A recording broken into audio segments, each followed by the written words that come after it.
함께 따라서 하시겠습니다. 능력은 하나님에게서 나옵니다. 한 번 더 따라서 하시겠습니다. 능력은 하나님에게서 나옵니다.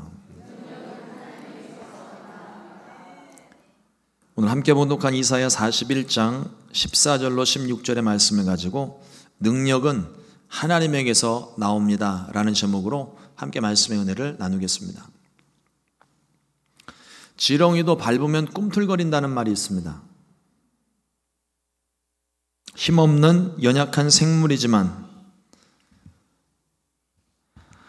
궁지에 몰리면 몸부림을 치고 손해가 나면 가만히 있지 않는다는 의미로 사용을 합니다. 근데 요즘 시대가 바뀌어서 그런지 옛날 격언들도 많이 현실적이 됐습니다. 그래서 무슨 말이 있냐면 지렁이는 밟으면 터진다 이렇게 얘기하더라고요. 연약하고 힘이 없어서 그냥 죽습니다. 오늘같이 비가 오는 날이면 온몸에 수분기를 흡수하려고 땅속에서부터 막 나와요. 잘못 나왔다가 아침에 비가 왔는데 해가 쨍하고 뜨면 그냥 말라 죽습니다. 그렇게 힘없고 연약하고 무력한 존재를 말할 때 지렁이를 얘기하죠. 근데 우리 옛날부터 성경을 좀 보신 분들은 이 말씀 본문이 좀 생소하실 거예요. 우리 옛날 성경에 벌써 언제 바뀌었는지 기억도 잘 안 나지만 옛날 성경에 보면은요 지렁이 같은 너 야곱아 이렇게 시작을 합니다. 그래서 옛날 분들은 그게 더 익숙한데 지렁이도 좀 그랬는데 버러지라고 이야기를 하니까 기분 나빠하시는 분들이 있더라고요. 그래서 저도 왜 버러지라고 굳이 번역을 바꿨을까 느낌이 너무 다른데 하는 생각이 들어서 원어 성경을 막 찾아보니까 영어 성경에 그 worm이라는 단어를 사용을 하고 있습니다. 이 worm이라는 단어가 보니까 해석상 지렁이도 되고 벌레도 되고 구더기도 되고 그런 의미로 사용되는 단어가 이 worm이라는 단어예요. 그러니까 지렁이라는 단어도 잘못 번역된 게 아니고 버러지도 잘못 번역된 것이 아닙니다. 표현이 좀 다른 거예요. 단 발이 없어서 꿈틀거리며 기어다니는 벌레를 말할 때 worm이라는 단어를 쓰는 거예요. 그러니까 곤충, 벌레를 이야기하는 또 다른 단어들이 많이 있는데 굳이 worm을 쓴 이유가 바로 거기에 있습니다. 오늘 본문 말씀은 남유다를 향한 하나님의 회복의 말씀입니다. 남유다는 본래 하나님의 선택받은 백성이에요. 하나님의 백성으로 하나님이 친히 선택을 하시고 애굽에서 건져내어 구원받은 하나님의 백성들입니다. 그런데 그 백성들이 하나님이 허락하신 땅에 들어갔을 때 그들이 우상 숭배를 하게 되고 그래서 하나님의 심판을 받게 되고 나라는 망했고 포로로 끌려가게 되는 것이 예언으로 이미 정해져 있는 거예요. 그런데 우리가 하나님의 심판의 메시지를 받을 때 한 가지 꼭 기억해야 되는 게 있습니다. 성경 속에 하나님의 심판의 메시지를 보게 되면 우리는 나와는 상관없는 말씀인 것처럼 생각할 때가 많아요. 그리고 어떤 경우 내가 죄를 깨달을 때는 그 하나님의 말씀, 심판의 말씀에 내가 막 가슴이 푹 하고 떨어질 때가 있습니다. 아이고. 그래서 막 마음 가운데 두려움이 생길 때가 있어요. 그래서 사람들이 심판의 메시지를 잘 좋아하지 않습니다. 나랑 상관없는 말씀인 줄 알아요. 근데 말씀이요, 심판의 메시지가 있으면 하나님의 말씀은 반드시 회복의 말씀이 있습니다. 그걸 찾을 수 있게 되기를 주님의 이름으로 축복합니다. 하나님 심판하고 끝장내시는 분이 아니에요. 심판을 통하여서 하나님이 우리 가운데 기대하시는 것은 깨닫고 돌아서라는 겁니다. 매 맞고 죽으라고 심판하시는 게 아니에요. 오늘 말씀에도 하나님의 회복의 말씀이 있습니다. 죄 지은 백성이지만, 그래서 망할 백성이지만, 반드시 망해야 되는 백성이지만 결코 자기 백성을 포기할 수 없는 하나님의 사랑이 이 말씀 안에 있습니다. 이사야서 41장 9절 말씀에 내가 땅끝에서부터 너를 붙들며 땅 모퉁이에서부터 너를 부르고 내게 이르기를 너는 나의 종이라 내가 너를 택하고 싫어하여 버리지 아니하였다 하였노라. 싫어서 버릴 것 같으면 이 굳이 회복의 말씀이 필요가 없습니다. 그냥 매맞고 끝나는 거예요. 그런데 하나님께서 회복의 말씀, 여러분 선지서의 이 수많은 말씀들이 다 예언의 말씀이 이스라엘의 멸망에 대한 말씀이에요. 그런데 멸망으로 끝나는 게 아니라 하나님 반드시 심판을 말씀하시고 회복에 대한 말씀을 꼭 주십니다. 끝이 아니라는 거예요. 그러니까 내가 너희를 때리는 이유도, 내가 너희를 심판하는 이유도 너희가 미워서 죄지어서 죽어 마땅하니까 그렇게 심판 내리는 게 아니라는 거예요. 부모님들이 자녀들을 혹시라도 잘못된 부분에 대해서 책망하고 권면을 하더라도요, 반드시 뒤에 회복의 말씀, 위로의 말씀이 있어야 됩니다. 위로해주고 격려해 주어야, 그래야 죄를 잘못된 것을 깨닫고 아이들이 마음을 돌이킬 수가 있는 거예요. 하나님은 택한 백성을 포기하지 않으셨습니다. 죄짓고 방황하고 하나님을 멀리 떠나버려도, 그래서 지렁이 같은 인생, 쓸모없고 버러지 같은 인생이 된다 해도 하나님께서 잊지 않으시고 기억하셨다가 회개하고 돌아오는 그 아들을 용서하시고 새롭게 변화시켜 주시는 거예요. 요나서의 말씀을 보면 하나님께서 니느웨 백성들을 부르십니다. 그들을 회개를 시켜서 부르실 때 요나를 사용하시잖아요. 근데 요나는 이 니느웨 백성들이 자기네들한테 자기 민족의 한 일들이 있으니까 이 마음에 원한과 원망이, 미움이 가득해요. 근데 하나님이 갑자기 자기를 지목하여서 니느웨로 가서 니느웨 백성들을 회개시키라고 말씀을 선포하라고 합니다. 결과는, 이 선지자이다 보니까 결과는 너무 불보듯 뻔한 거예요. 이 말씀을 가서 선포하면 그들이 마음이 완악하여서 그 말씀을 거부할 것이 아니라 하나님께서 말씀하셨기 때문에 그 백성들이 회개하고 돌아올 것을 요나가 아는 거예요. 근데 요나는 그게 너무 싫었던 거예요. 그래서 하나님은 요나에게 니느웨로 가라고 하셨는데 요나는 니느웨와 정반대 방면으로 다시스로 가버립니다. 그래서 배를 타고 가는 길에 풍랑을 만나서 하나님이 결국은 요나를 니느웨에 세우시는 거예요. 내 뜻과 의지가 아닙니다. 하나님 말씀대로만 가는 거예요. 그걸 말씀대로 순종하지 않으면 결국 말씀대로 될 것인데 굳이 고생을 사서 하는 것밖에 안 되는 거예요. 주의 말씀이 있을 때 믿어지지 않더라도, 내 마음 내키지 않더라도 말씀에 순종하시기를 주님의 이름으로 축복합니다. 요나의 기억 속에는 물고기 뱃속에 있었던 고통스러운 기억만 있을지 몰라도 물고기를 이용하신 하나님의 방법이, 섭리가 그 가운데 있어요. 우리도 마찬가지입니다. 우리가 고난을 당하게 되면 고통스러운 기억이 있어요. 아픈 기억이 있어요. 그런데 그렇게 고통스러울 순간, 눈물 짓고 막 살 소망이 없는 그 순간들을 지나고 난 다음에 뒤돌아서 그때 그 상황을 생각을 해보면 지금 다 웃으면서 얘기를 해요. 그때 참 힘들었는데. 아니, 믿음 없는 사람들도 그때 일을 생각을 하면서 그땐 그랬지, 웃으면서 털고 이야기를 하는데, 우리 그리스도인들은요, 그때 그 상황을 이야기할 때 역시 하나님이 그때 이렇게 하셨어, 깨닫는 은혜가 있다는 겁니다. 우리 가운데 고난에 대한 아픈 기억만 있는 것이 아니라 그 고난을 통과하고 난 후에 우리 마음 가운데 남는 하나님이 중요한 거예요. 우리를 날마다 인도하시고 새롭게 하시는 하나님의 방법을 깨닫게 되시기를 주님의 이름으로 축원합니다. 이스라엘 백성들이 우상 숭배의 죄 때문에 결국 하나님의 심판은 받았지만, 그래서 멸망을 했지만, 하나님은 이 이스라엘 백성들을 포기하지 않고 다시 오늘의 말씀과도 같이 회복의 말씀을 주십니다.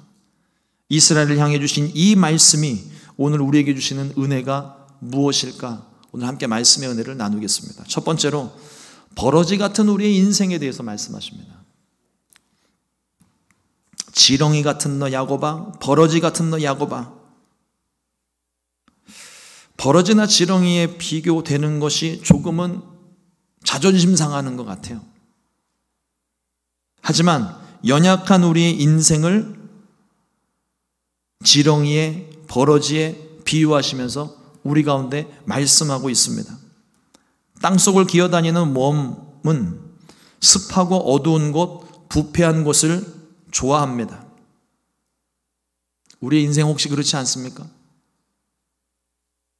성경은 우리 인생에 대해서 말하기를 모든 사람이 죄를 범했고 하나님의 영광에 이르지 못했다고 말씀하고 있습니다. 땅속에 사는 버러지나 지렁이들은 어둡고 습한 것을 좋아해요. 빛보다는 어둠을 사랑합니다. 눈으로 보이는 빛이 아니라 아무도 보이지 않는 곳에 있기를 원합니다. 우리의 인생이 그렇지 않아요? 사람들 앞에 나설 때에는, 그리고 내가 뭔가 이렇게 자랑하고 싶을 때는 막 사람들 앞에서 막 드러내놓고 이야기를 하는데, 자신이 감추고 싶은 일들이 있을 때, 은밀한 어떤 죄들을 범하고 있을 때, 그때는 다 숨으세요. 요즘 세상이 조금 이상해지기는 했는데 그럼에도 불구하고 거의 대부분의 범죄는 밤에 일어납니다. 우리 인생이, 이 세상에 사는 모든 사람들이 하나님을 멀리 떠나고 빛 대신 주님을 마음에 두기 싫어하고 있습니다. 그게 우리 인생이었다고 그래요. 욥기서 25장 6절 말씀에 또 그렇게 고백을 합니다. 하물며 구더기 같은 사람, 벌레 같은 인생이랴. 여기도 웜이라는 단어를 쓰고 있어요. 구더기 같은 인생. 여기서 말하고 있는 버러지나 지렁이, 구더기에 대한 이 이미지는 더럽고 징그러운 이미지가 아니에요. 하나님께서 우리를 보실 때 더럽고 징그럽고 아주 축축하고 그런 이미지로 보시는 게 아닙니다. 힘없고 연약한 인생. 한번 밟으면 꿈틀대기는커녕 그냥 터져 죽어버릴 수밖에 없는 그런 무기력한 존재에 대한 의미를 담고 있어요. 저와 여러분들의 삶이 그래요. 앞에도 계속 말씀을 드렸지만 하나님의 성전에 나오는 이것이 얼마나 놀라운 하나님의 은혜입니까? 간밤에 하나님이 우리를 쉬게 하지 않으셨으면, 아침에 우리를 일으키지 않으셨으면 어느 누구도 이 성전에 우리가 나올 수가 없는 거예요. 우리의 두 다리를 멀쩡하게 하시고 조금 불편할지라도 그래도 걸을 수 있게 하여 주시고 어지럽지 않게 하시고 움직일 수 있는 힘을 주셨기 때문에 우리가 이 성전에서 예배할 수 있는 거예요. 예배뿐만 아니라 우리가 하루하루 살아나가는 모든 과정이 그렇습니다. 하나님 없이는 우리 살 수가 없는 거예요. 하나님 보실 때 우리는 정말 아무것도 아닙니다. 하지만 그 연약한 인생을 위해, 밟으면 꼼짝없이 죽어버릴 그 인생들을 위해 예수 그리스도를 보내어 주셔서 저와 여러분들을 구원하셨어요. 생명을 주셨어요. 살게 하셨습니다. 세상 사람들은 예배할 자격도 권한도 없지만 우리들은 예배할 수 있게 만들어 주셨어요. 죽을 수밖에 없던 인생, 아무 의미도 가치도 없던 그 인생에 생명을 주시고 의미를 주시고 살 소망을 주셨습니다. 우리 인생은 예수를 믿는 순간 축복의 삶으로 변화된 거예요. 하나님 앞에서 우리는 지극히 미약하고 연약한 존재입니다. 하나님 도움 없이는 절대 살 수 없는 존재입니다. 그러나 예수님으로 말미암아 우리 삶에 의미가 생겼고 삶의 목적이 생겼습니다. 그러므로 힘없고 연약할수록 더욱더 하나님께만 소망을 두고 하나님만 의지하게 되시기를 주님의 이름으로 축원합니다. 둘째로 우리와 함께 하시는 하나님입니다. 한 가지 팁을 드리면, 성경에서 하나님이 우리와 함께 하시는 것, 그 이름을 우리에게 주셨는데 임마누엘이라는 이름을 주셨습니다. 그 임마누엘의 의미가 성경 곳곳에 여기저기 기록이 되어 있어요. 그 말씀들을 찾아보는 재미를 여러분들에게 소개합니다. 말씀을 보시면서 하나님이 어디서 함께 하셨는가를 한번 살펴보세요. 그리고 그 삶이 내 삶에 어떻게 적용되는지를 한번 적용해 보세요. 놀라운 하나님의 은혜가 있습니다. 지렁이같이 보잘것없고 연약한 인생일지라도 두려워하지 말 것은 우리와 함께 하시는 하나님은 크고 힘 있는 분이시기 때문입니다. 나는 힘이 없어요. 근데 나와 함께 하시는 하나님이 힘이 있습니다. 능력이 있으세요. 오늘 14절 말씀에도 보니까 버러지 같은 너 야곱아, 너희 이스라엘 사람들아, 두려워하지 말라. 나 야훼가 말하노니 내가 너를 도울 것이라. 내 구속자는 이스라엘의 거룩한 이인이라. 하나님이 우리를 도우신다는 거예요. 하나님이 우리를 지키신다는 것입니다. 이보다 더 큰 축복이 없는 거예요. 어렵고 힘들 때마다 위로가 되는 말씀이 또 있습니다. 이사야서 41장 10절 말씀에 두려워하지 말라. 내가 너와 함께함이라. 놀라지 말라. 나는 네 하나님이 됨이라. 내가 너를 굳세게 하리라. 참으로 너를 도와주리라. 나의 의로운 오른손으로 너를 붙들리라. 우리가 살아가면서 왜 어려운 순간이 없겠어요? 인생이 힘들고 어려움의 연속입니다. 예수 믿으면 아무 일 없을 것 같죠? 근심 염려 없을 것 같죠? 인생이 그렇지 않더라고요. 그러나 세상 사람들과 우리가 다른 부분은 어렵고 힘들 때 기댈 곳이 있다는 거예요. 의지할 곳이 있다는 것입니다. 세상 사람들은 의지할 곳이 없어서 너무 쉽게 모든 걸 포기하고 또 그걸 어떻게 해결하려고 그냥 삶이 그냥 고난의 연속, 힘들고 아프고 그냥 너무 지쳐 있어요. 근데 저와 여러분들은 문제를 만날 때마다 찾아 나올 곳이 있습니다. 기댈 곳이 있어요. 의지할 곳이 있어요. 제가 어려서부터 저희 아버님께 아주 그냥 자주 들었던 표현 하나가 있는데, 소도 비빌 언덕이 있어야 비빈다라고 늘 말씀을 하셨어요. 기댈 곳이 있어야 된다. 근데 우리는 사람을 의지하는 게 아니에요. 내가 가진 것을 의지하는 게 아닙니다. 나와 함께 하시는 하나님을 의지하는 거예요. 엄한 데다 비볐다가는 살 다 찢어져요. 하나님께 가야죠. 하나님께 비비고 하나님께 엎드리고 하나님께 기대면 우리를 붙드시고 살게 하시는 것입니다.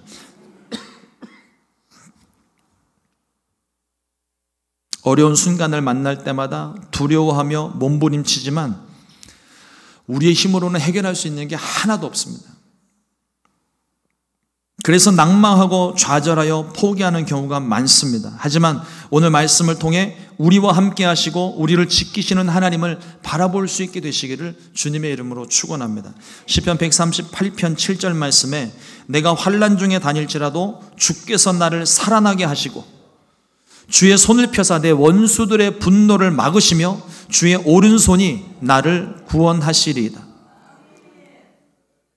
두려움은 우리로 하여금 오히려 하나님을 찾지 못하게 만들어요. 멀쩡히 하던 일도 사람이 마음에 두려움이 생기면요, 조급함이 생기면 하던 것도 실수해요. 원숭이도 나무에서 떨어진대잖아요. 저는 다람쥐도 떨어지는 거 봤어요. 조급한 마음에 하나님보다는 먼저 환경을 둘러보고 도움의 손길을 찾는 게 일반적인 모습입니다. 하지만 우리의 도움은 오직 하나님뿐입니다. 하나님에게서부터만 도움이 와요. 시편 121편 1절로 2절은 고백합니다. 내가 산을 향하여 눈을 들리라. 나의 도움이 어디서 올까? 나의 도움은 천지를 지으신 야훼에게서로다.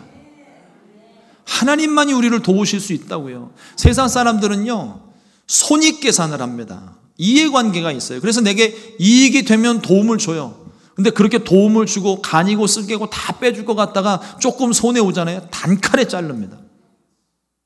저는 그런 경험을 보기도 많이 받고 당하기도 많이 당해봤는데, 벌써 딱 이해관계 형성되면은요, 안 될 때는 단칼에 자르고 전화도 안 받고 뒤도 안 돌아봐요. 얼마나 이 마음이 무너지는지 몰라요. 그때마다 제 마음 가운데 고백하는 게 그겁니다. 아이고 내가 미쳤지. 또 엄한 사람 붙잡았구나. 사망의 음침한 골짜기에서 우리를 위해 휘두르시는 지팡이와 막대기가 우리를 지켜주시는 거예요.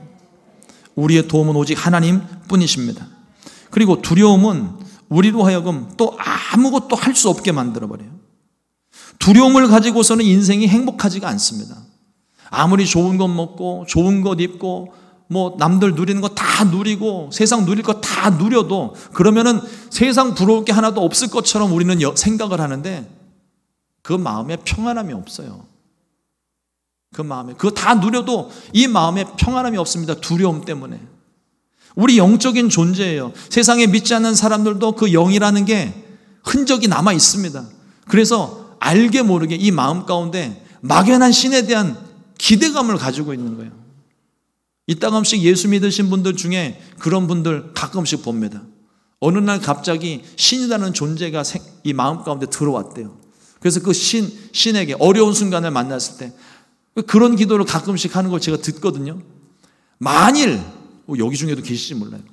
만일 하나님이 살아계신다면 이 문제에서 나 좀 해결해 달라고. 근데 기적과도 같이 하나님께서 해결을 해 주시는 거예요. 하나님의 살아계신 존재를 내가 경험했잖아요. 그래서 예수 믿은 분들이 의외로 많아요.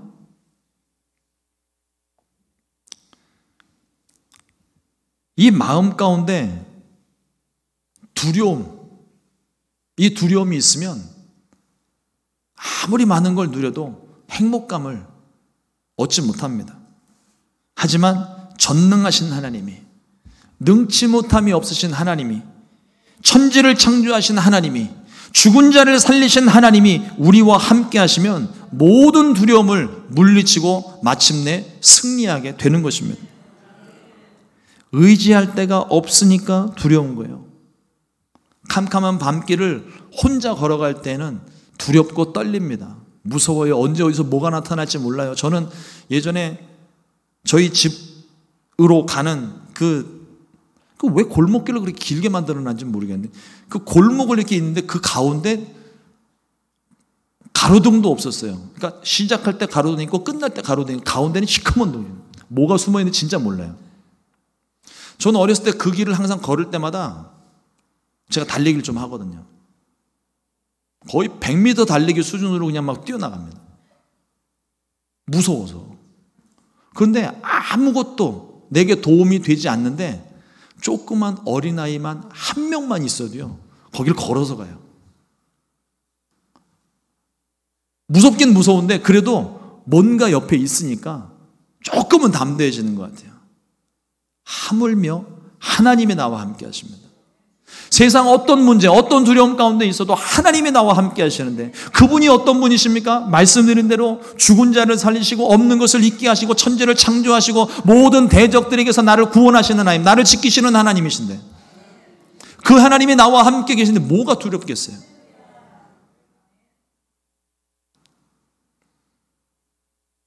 우리가 믿음을 가질 때 이 모든 두려움을 이기게 되는 것입니다. 예레미야 1장 19절 말씀에 그들이 너를 치나 너를 이기지 못하리니 이는 내가 너와 함께하여 너를 구원할 것임이니라 야훼의 말이니라.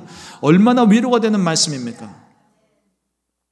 우리를 사랑하시는 하나님으로 말미암아 우리는 날마다 넉넉히 이기게 됩니다. 이러므로 두려움 속에 움츠리지 마시고 하나님을 온전히 의지하여 날마다 승리하게 되시기를 주님의 이름으로 축원합니다.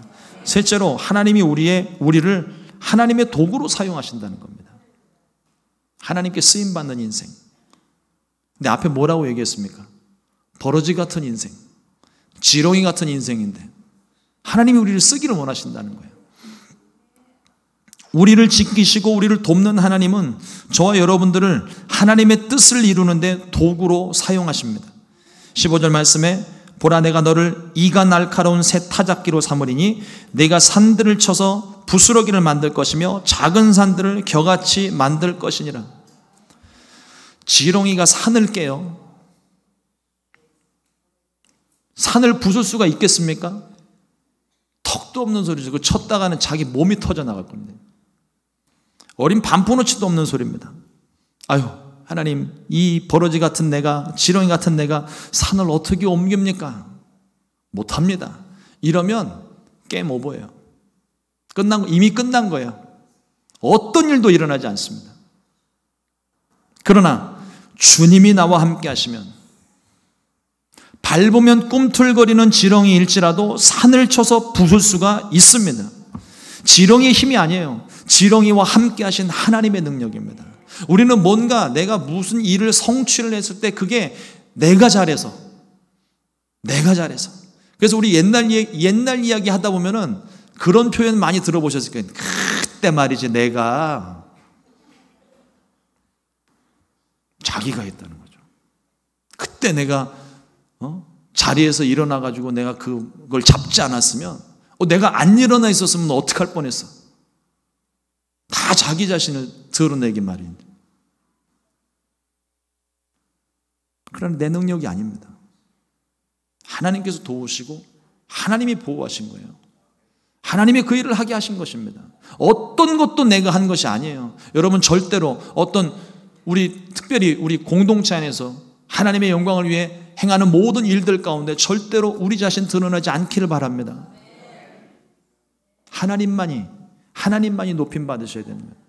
침례 요한의 그 고백처럼 그는 흥하여야 하겠고 나는 쇠하여야 하리라. 하나님만 높임 받으시고 나는 그 바닥에 깔려 있어도 상관없어요. 하나님만 높임 받으신다면 그게 하나님의 영광을 위한 삶인 겁니다. 하나님은 우리가 망하기를 원치 않으십니다. 망한 채로 살기도 원치 않으십니다. 다시 살기를 원하시는 거예요. 회복되기를 원하십니다. 우리가 흥하기를 원하시는 거예요. 예레미야 29장 11절 말씀에 야훼의 말씀이니라. 너희를 향한 나의 생각을 내가 아나니 평안이요 재앙이 아니니라. 너희에게 미래와 희망을 주는 것이니라. 어려움 만났을 때 이것이 재앙이라고 생각하지 마세요. 두려움 갖지도 마세요. 하나님께서 우리 가운데 허락하신 일입니다. 그것이 힘들 수 있어요. 어려울 수 있어요. 아플 수 있고 괴로울 수 있습니다. 하지만 하나님께서 우리 가운데 허락하신 것이라면 그 속에 담겨있는 하나님의 뜻이 있습니다. 미래와 희망을 주는 것, 소망을 주는 것, 그리고 그 고난을 통하여서 다시금 하나님을 만나고 무너진 나의 마음을 다시금 일으키시려는 것이 그게 하나님의 목적입니다. 우리를 도적질하고 죽이고 멸망시키려는 원수 마귀의 모든 일들을 멸하시는데 저와 여러분들을 쓰시겠다는 거예요. 심판의 병기, 의의 병기, 하나님의 도구가 되게 하시는 것입니다. 사사기의 기록을 보면 이 사사기의 기록은 성경 안에서 이스라엘의 실패의 역사예요. 계속 무너지고 망하고 맞고 빼앗기고 그 실패의 역사들이 있는데 그 실패의 역사들 속에 반복되는 순환 코드가 하나 있습니다. 이스라엘이 범죄하고 하나님의 심판을 받고 사사를 세워 구원하시고 평안하게 되는 것. 그리고 평안하게 지내다가 어느 순간 되면 또 그들이 죄를 짓고 매맞고 구원받고 다시 평안해지고 이게 계속 반복이 돼요. 우리 인생의 역사도 거기 똑같습니다. 순종할 때 잘하면 좋은데 좋을 때 잘하면 너무너무 좋은데 이게 조금만 풀어지면 벌써 마음속에 악을 향하여 나가고 세상을 향하여 나가는 적당히 타협하려는 안주하려는 마음이 우리 가운데 있어요. 그럼 또 하나님이 정신 차리라고 맴매를 하십니다. 그럼 또 맞고 아이고 하나님 잘못했습니다. 처음부터 순종 잘하고 그랬으면 매맞을 일도 없잖아요. 시간 낭비할 필요 없잖아요. 근데 이 순환 코드 중에 제가 주목하는 것이 뭐냐면 하나님께서 세우신 사사들의 모습입니다. 성경은 똑같이 성령의 감동을 받고 이 사사들이 불같이 일어나 하나님의 구원의 도구로 쓰임받는데 이 쓰임받은 사람의 출신 성문을 보니까 때로는 사람 취급도 받지 못했던 여인을 통해서 천대받고 멸시받던 왼손잡이들을 통해서 소모는 막대기로 항아리와 횃불로 그들의 대적을 치셨습니다. 그 대적들은 정규군을 가지고 있었고 이스라엘 백성은 완전 오합지졸이에요. 어떤 군사훈련도 받지 않은 사람들입니다. 그럼에도 불구하고 하나님이 그 사람들을 세우셔서 아주 완벽했던 그 대적들의 이방 족속들의 그 군대를 하나님이 멸절시켜내요. 칼 한 번 휘두르지 않고 그냥 소리를 질렀더니 성이 무너지고 소모는 막대기로 막 3,000명씩 죽어나가고. 우리에게 말씀하시는 게 무엇일까요? 우리가 버러지 같은 인생일지라도 지렁이 같은 인생일지라도 연약하고 힘없는 존재일지라도 하나님께서 우리를 붙잡으시면 그 인생을 통하여 세상을 바꾸신다는 거예요. 그래서 우리 가운데 성령을 보내주신 것입니다. 성령으로 우리 안에 함께 하셔서 우리로 하여금 세상을 정복하고 다스리고 변화시키라고. 연약하고 힘없는 우리들이라도 하나님이 붙드시면, 하나님 손에 붙들리면 믿음의 타작기가 되어 수많은 문제들과 근심, 염려, 불안하고 두렵게 하는 모든 상황들 티끌같이 부수고 승리의 삶을 살게 되는 것입니다. 여러분, 신문지, 요즘 신문지들 잘 안 쓰시죠? 근데 예전에 그 신문지 보게 되면 이렇게 비 오는 날, 이렇게 보면 신문지가 쫙 젖어 있을 때 이렇게 딱 창문에 붙여놓으면 잘 붙어요. 그리고 그게 마르잖아요. 안 떨어져요. 찢어지지도 않아요. 신문지는요, 그냥 손으로 찢으면 어린애들도 쉽게 찢을 수 있습니다. 바늘로 콕 찌르면 빵꾸가 나요. 그렇게 연약한 신문지인데 유리창에 붙여놓으면 바늘로 안 뚫립니다. 안 찢어져요. 마르고 난 다음에 뜯어내려고 해도 잘 안 떨어져요. 유리가 깨지지 않는 이상 신문지는 그대로 붙어 있습니다. 우리가 하나님께 붙어 있는 게 딱 그 모습인 거예요. 우리는요, 신문지 같은 인생이에요. 바람에 불면 날아가고 찢으면 찢어지고 뚫리면 뚫리고. 그러나 우리가 하나님께 붙어 있으면 그 하나님이 유리와 같이 깨지지도 않아요. 완전하신 하나님, 거룩하신 하나님, 힘있고 능력 있으신 하나님께 우리가 붙어 있으면, 찰싹 붙어 있으면, 아주 단단하게 붙어 있으면 붙어 있을수록 우리는 그 하나님의 능력으로 살게 되는 것입니다. 하나님이 우리를 지키시는 게, 하나님이 쓰러지지 않는 이상 우리도 쓰러지지 않습니다. 사랑하는 성도 여러분, 환경의 문제든 영적인 문제든 어떤 것이 되었든 하나님과의 관계를 가로막는 모든 문제의 산들을 깨뜨리시기를 주님의 이름으로 축원합니다. 연약한 우리 자신을 보면은 답이 없어요. 이걸 어떻게 해요? 하지만 벌레 같은 우리일지라도, 지렁이 같은 우리일지라도 하나님이 함께 하시면, 우리를 붙드실 때 하나님의 능력이 나타납니다. 기적이 일어나고 문제의 장벽이 무너지고 가로막고 있는 모든 산들이 부서지며 승리하게 됩니다. 그 능력은 내게서 나오는 것이 아니라 하나님에게서 나오는 거예요. 능력은 하나님에게서부터만 나옵니다. 능력은 하나님이십니다. 그러므로 우리가 기도할 때에도요, 너무 문제 해결, 기도 응답에만 초점을 맞추지 마세요. 우리의 기도는 하나님께 초점이 맞춰져야 됩니다. 하나님, 나와 함께하여 주옵소서. 기도하던 중에 하나님이 나와 함께 계신 사실이 안 느껴지면 하나님, 나와 함께해 주십시오. 그리고 이 고난의 상황 가운데 하나님, 내게 무엇을 말씀하시는 것입니까? 뜻을 알려주십시오. 기도의 목적이 하나님께 맞춰져야 되지. 기도 응답에 맞춰지면요, 그 문제 해결되면 다 하나님 떠나요. 문제 해결됐으니까. 그러나 하나님께 초점을 맞추게 되면 고난도 내게 유익이 되고, 그 고난 가운데도 평안할 수 있고, 고난 속에서도 즐거워할 수 있고, 기뻐할 수 있는 것입니다. 그래서 오늘 16절 마지막 말씀이 그렇게 기록하는 거예요. 너는 야훼로 말미암아 즐거워하겠고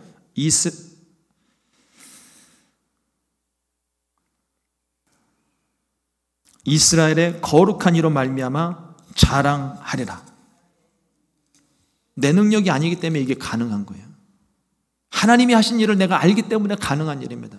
그러므로 고난 가운데 있어도 하나님 나와 함께 계시면 기쁨이 넘치는 거죠.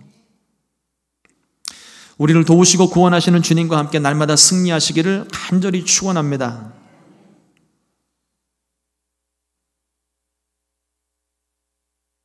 제가 늘 교회를 위해 기도할 때마다 반복적으로 선포했던 말씀이 있습니다. 내가 이 반석 위에 내 교회를 세우리니 음부의 권세가 이기지 못하리라. 절대 못 이깁니다. 음부의 권세는 절대 교회를 이길 수 없습니다. 하나님의 교회이기 때문에 그래요. 우리의 생각과 고집으로 그걸 꺾을 수 있는 게 아니에요.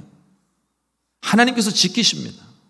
그 하나님이 우리의 반석이 되시는 거예요. 내가 그 반석 위에 서 있는 동안에는요, 절대로 음부의 권세가 우리를 이기지도 못하고 꺾지도 못하고 우리를 주의 사랑에서 끊을 수도 없습니다. 주님이 우리를 붙들고 계시기 때문에. 그 주님이 지금도 우리와 함께 하십니다. 그리고 그 능력을 우리 가운데 베풀어 주고 계십니다. 믿음을 가지고 소망 가지고 꿈을 가지고 날마다 승리하는 저와 여러분들 될 수 있기를 주님의 이름으로 축원합니다. 기도하겠습니다.